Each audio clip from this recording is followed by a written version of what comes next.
why don't we do this? Why don't you like start off, say your name, and sort of give like a quick synopsis of who you are and what you do.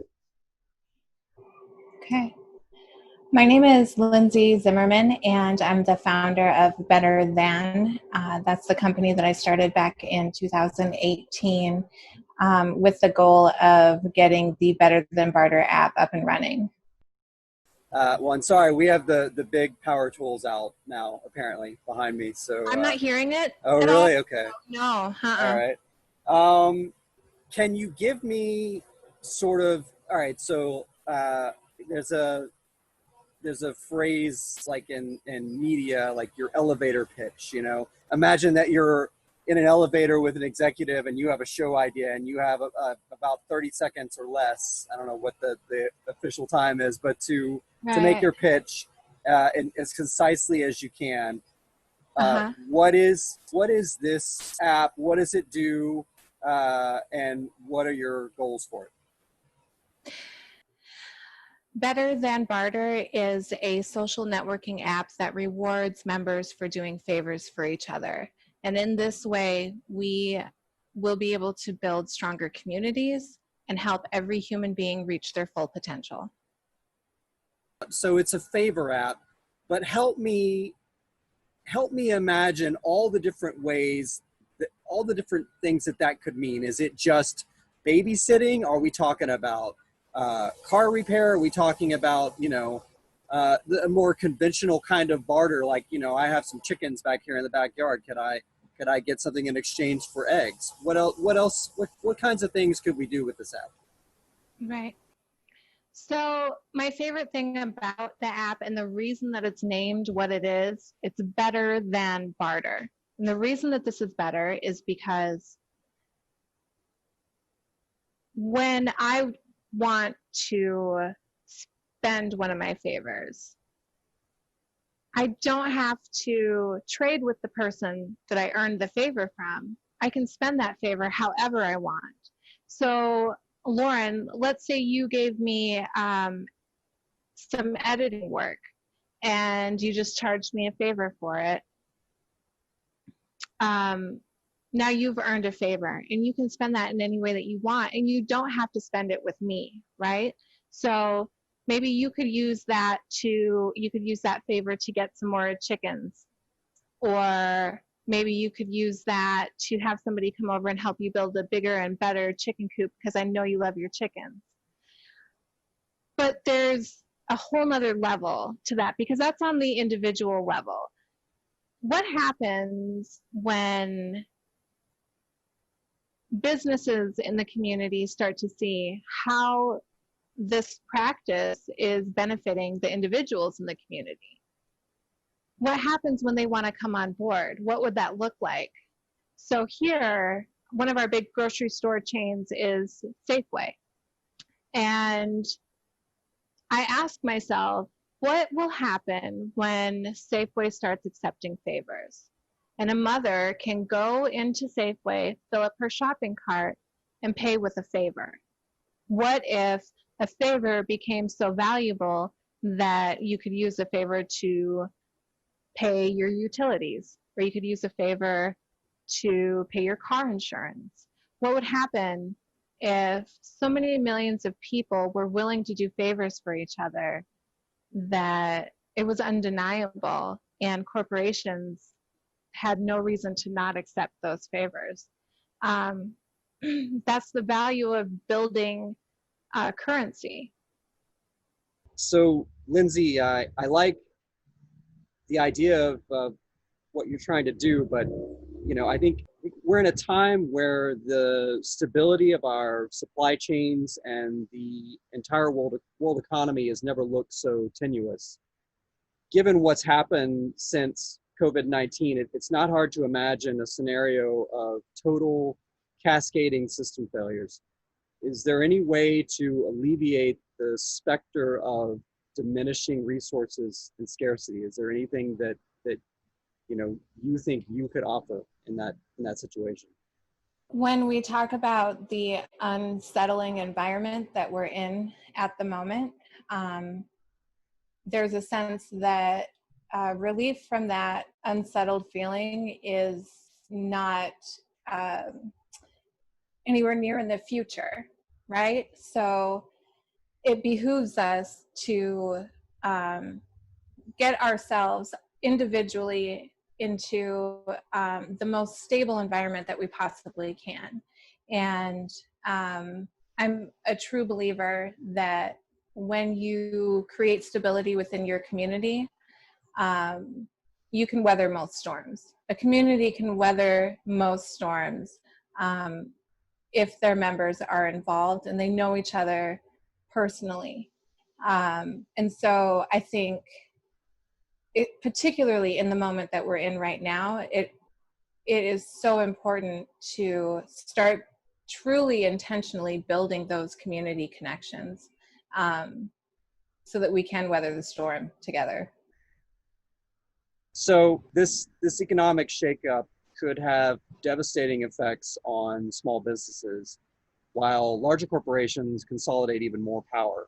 Uh, is this a direction that we should just accept in the face of these unprecedented times? Is there something inherently distasteful about the way these corporations operate that should give us pause about just allowing this to happen? Essentially, if we're talking about businesses that are too big to fail, right? So there's a number of ways that you can structure your business. You can be a sole proprietor. You can start a corporation that has shareholders. I mean, even charities are businesses. So there's many, many different ways that you can set up your business structure.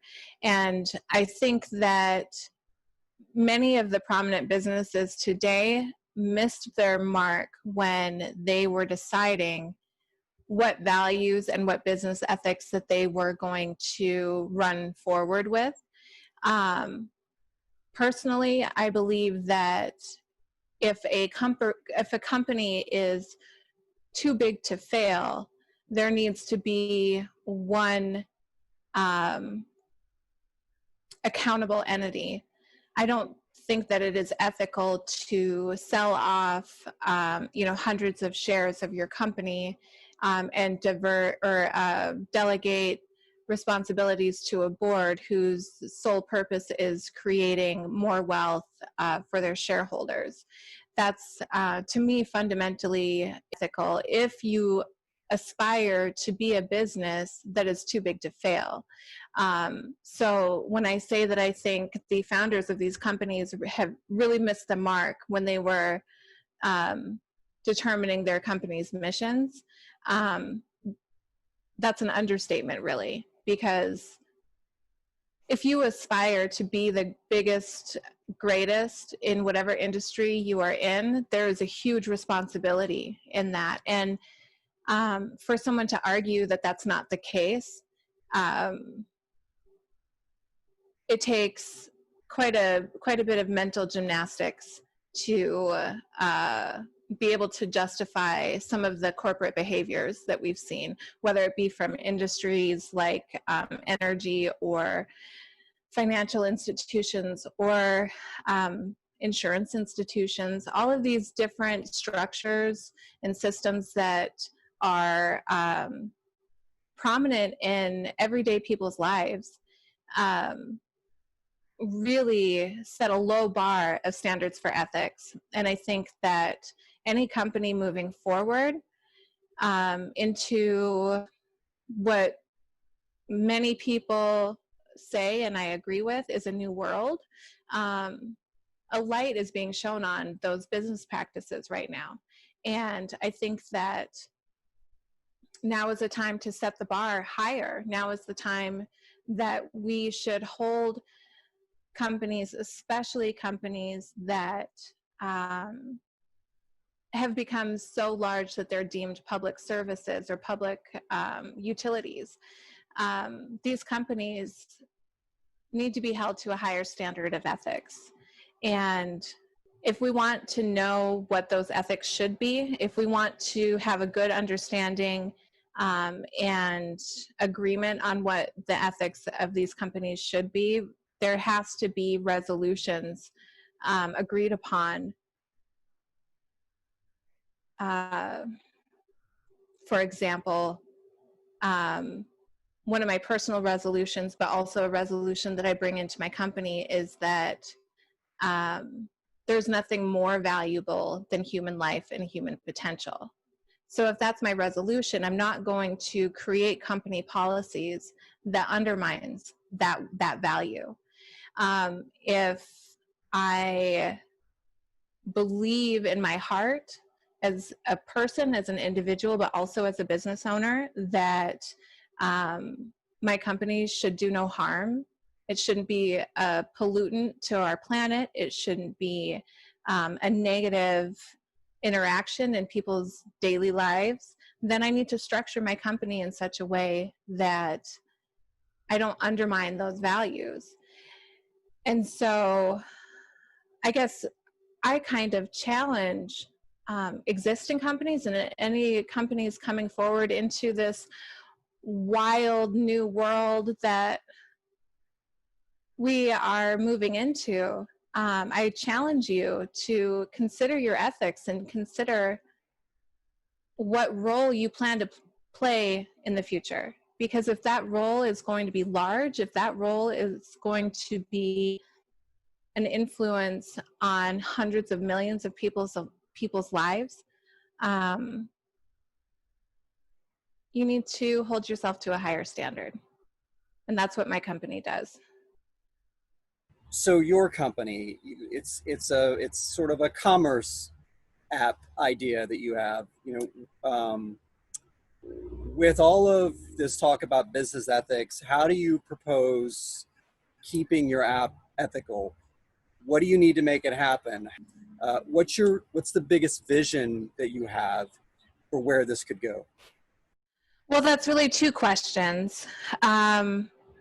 What needs to happen to be able to hold my product to the standard that I've set? That is member engagement, meaning all of the members are allowed to vet each other. All of the members are asked, how was this interaction with the fellow member? And so there's built-in quality control. However, and this is a social networking app. This is not a social media app. So the app doesn't operate by people posting. The app operates and produces your feed based on what favors have been conducted, what members are looking for favors, what members are looking to spend their favors. And so all of that has been organized, all of those interactions have been organized in a way that is positive, that doesn't feed into division, and that gives the members a clear idea of where they are needed so that they're able to contribute. So that's how the ethics are built in to the way that the app works. But you asked me, what is the vision for the future of the app? I am so driven to produce this app because of the network that it will provide. Because when we organize and structure our interactions with each other, we're producing trust. And when a large group of people all have trust in each other, you're really able to create wonderful things. And so Better Than Barter is just the beginning, because the membership is what's important. Eventually, that membership and the participation in the membership will be able to produce things like Better Than Health Share, Better Than Childcare and Education, Better Than Enforcement, which is an interesting conversation to have in these times. So the fact that the app truly is just creating a social network um, is going to open up doors like we haven't seen. There's an aspect to the app that could be viewed in terms of an alternative financial system, I guess, because members trade favors with each other. When I really get excited and I'm kind of meditating on what this could eventually turn into, I picture, honestly, a new world where money isn't needed. People do things because they understand that contributing brings wealth into your life.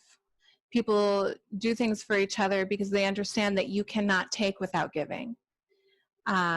And they move forward with that understanding, knowing that there is nothing more valuable than human life.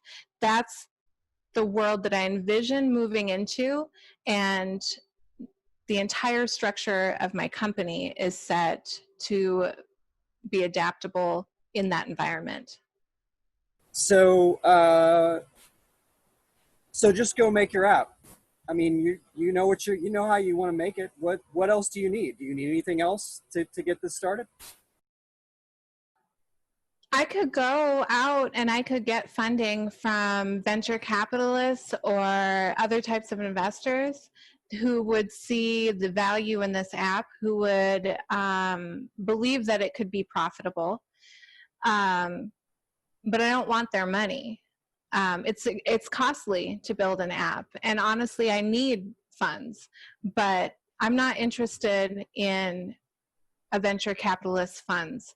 I am interested in this app being funded by the people who are going to be using it, who are going to benefit from it, and who are going to help me design the roadmap forward for the company, because that's what it's going to take, is us all working together. So it's important to me where the funds come from. It's important that the funds come from the people who are invested, not just monetarily. So let's talk. You know, we talked about the sort of economic uncertainty, and with all of this debt being injected into the system, you can sort of see a currency collapse coming. I mean, it's happened throughout history lots of times, and a lot of people are looking at cryptocurrency as possibly a lifeboat out of the dollar. And I think that's, there's a lot of issues with that in terms of like Bitcoin. There's a lot of, investor speculation there. It's very volatile. But I wonder if you have any idea of how, because this is an interesting idea. Is there any sense that this could play a role similar to the way that cryptocurrency functions in a kind of egalitarian way without any middlemen? What do you see there? Right now, the Fed is dropping billions of dollars every day into the bank trading markets. They've been doing this every single day since October. Okay.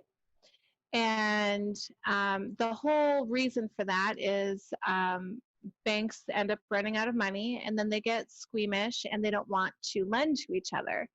And so the Federal Reserve steps in and says, well, that's okay. We are going to put up essentially free money into these markets so that you all feel more comfortable lending money back and forth to each other. And that's really essentially the only reason that our financial market is continuing. Okay. That money that is being dumped into those markets has no actual value. Okay. And I don't want to get into fiat currency and fractional reserve banking systems and all of that stuff. If people are interested in that, there's several videos that you could go to learn about centralized banking and fiat currency and all of those things. If you want to learn about how the IRS was started, how the Federal Reserve was started. It is some shady stuff in American history, and we should all know that history, but you got to go and learn that for yourself. But what's important to understand right now is that our money has no value. And in the same way that our money of the American dollar has no value, Bitcoin has no value, Ethereum has no value. The only thing that is keeping any of these currencies in a state of acceptance, as far as monetary value is concerned, is people's belief that it holds value. And so I see,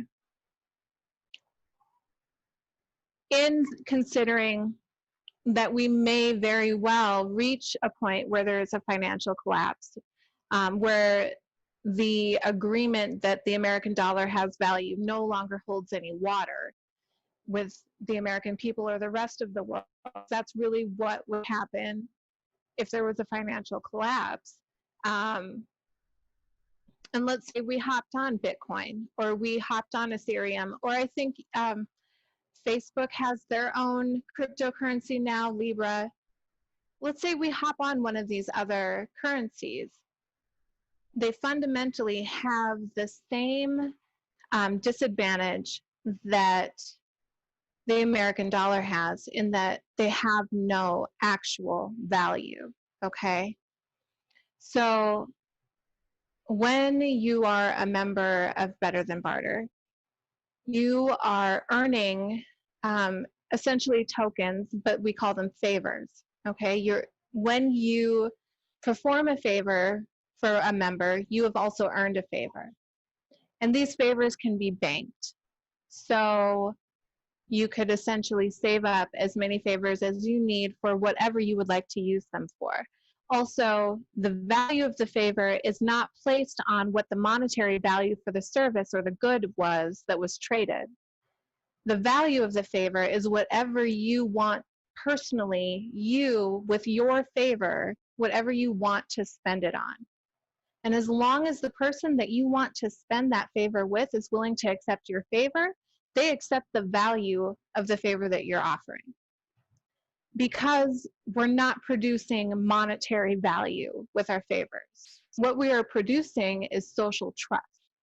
Social trust is far more valuable than any gold or silver or other metal that you could find on this planet. It is far more valuable than any dollar that you could get from any centralized bank, because social trust ensures that your community cares about you. It ensures that your community wants you to have resources. Because if you are lifted up, if you're not oppressed, if you're not impoverished, you are able to offer to your community your absolute best. And that's what your community wants you to offer.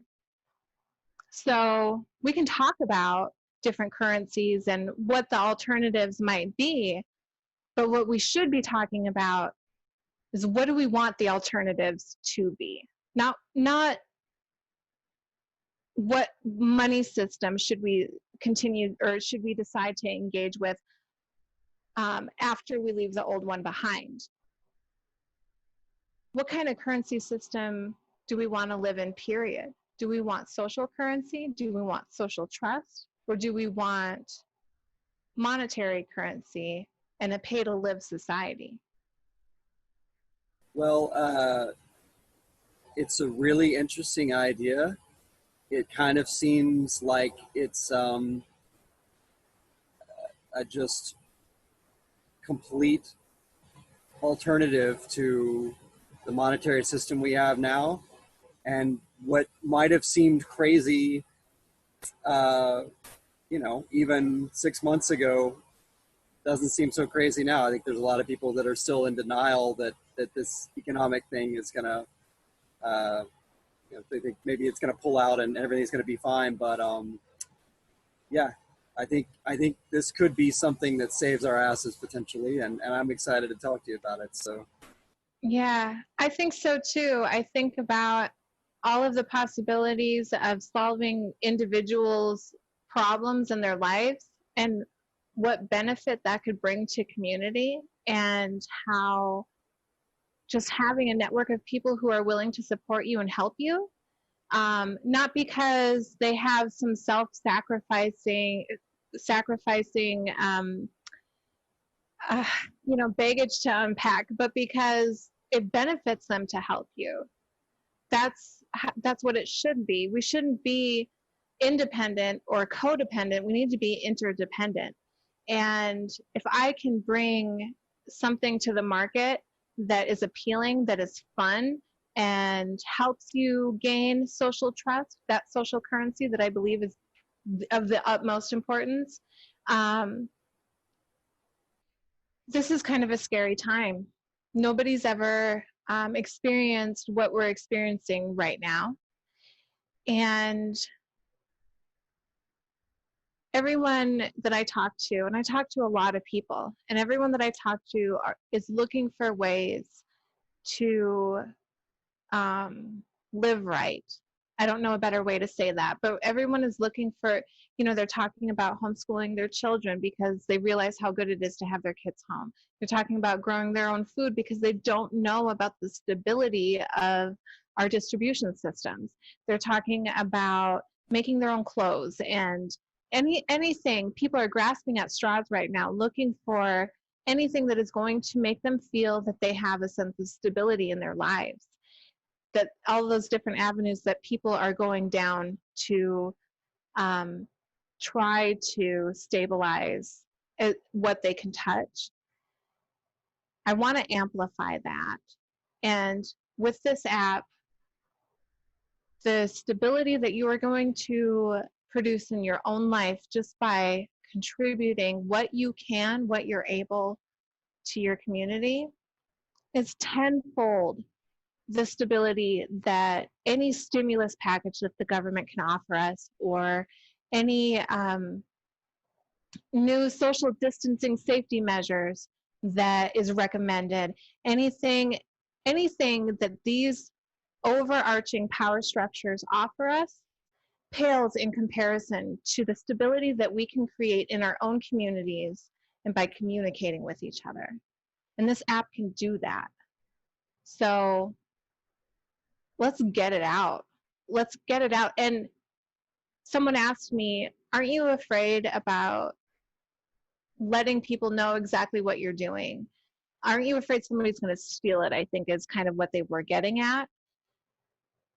And I say no, because if somebody thinks that they can do this better than me, if somebody thinks that they have the insight and experience and skill set to do this better than me with the ethics that I'm going to do it, I challenge you, please do it. I'm a mother of 3 children. I could be growing my garden and raising my kids.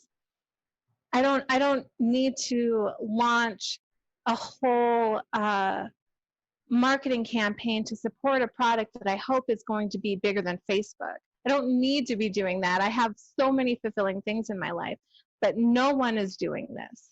No one is bringing this forward. And so I'm going to do it because it's something that I can see in the future. I know it's a possibility and it needs to happen. And so until somebody can come along and do it better than me, I'm going to keep doing this.